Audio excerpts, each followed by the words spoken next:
Good evening and welcome to tonight's regional news. We now start with a story from the Bahamas. Prime Minister Dr. Hubert Minnis on Monday night announced a complete national lockdown of every island in the Bahamas for at least the next 2 weeks after the country recorded a significant spike in the number of cases of the coronavirus COVID-19.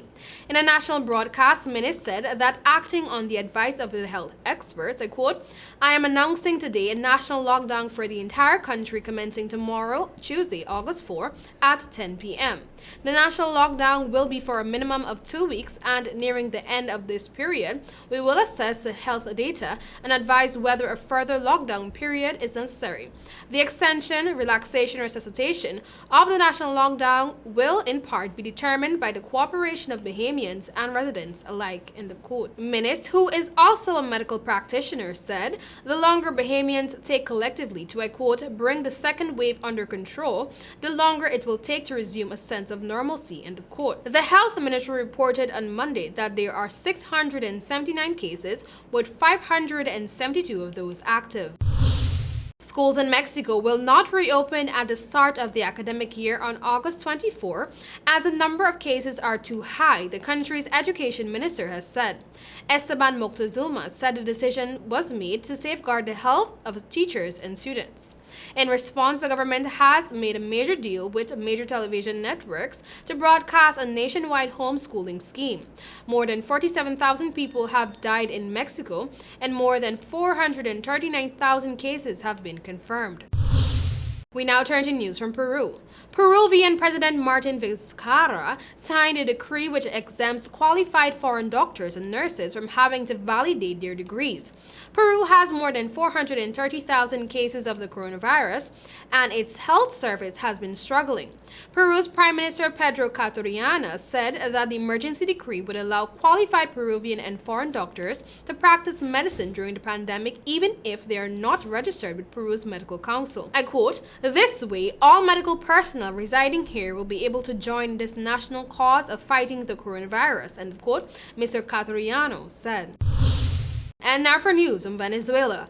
Venezuela's capital, Caracas' largest produce market, is at the center of a worsening COVID-19 outbreak, but cash-strapped merchants refuse to stop hawking food there for the city's 5 million residents, many of whom are starving. 3 days a week, down from 6 before the pandemic, some 10,000 people, including retailers and consumers, pack into the state-run Coche wholesale market. The produce is trucked out to the city supermarkets, providing a lifeline amid Venezuela's 6-year economic crisis. I quote, "Caracas depends on this market," end of quote, its administrator, Walter Rivera, said in an interview, adding that about 17 tons of goods are sold there each month. But the open-air bazaar, where people pay little heed to social distancing, though most wear masks, upset President Nicolas Maduro's government's efforts to stop an accelerating number of coronavirus cases from overloading Venezuela's dilapidated health system. So far, authorities have confirmed 20,200 cases and 174 deaths, though the opposition and medical non-governmental organizations warn that testing is insufficient. And finally, in tonight's regional news, a story from Brazil. Brazilian President Jair Bolsonaro's Chief of Staff, Army General Walter Souza Braga Neto, has tested positive for COVID-19, his office said on Monday, becoming the 7th Brazilian minister to have contracted the disease. Braga Neto is doing well and has no symptoms, the office said in a statement. He will remain in isolation until a new examination and medical evaluation is carried out and will continue to work remotely.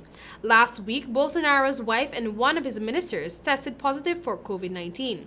Bolsonaro also contracted the disease, but his latest test showed he was no longer infected. On Monday, Bolsonaro said he was fine and was already cured after the president last week reported that he had mold in his lungs and was taking antibiotics. He did not give more details about his medical condition. Brazil has the second worst coronavirus outbreak in the world after the United States.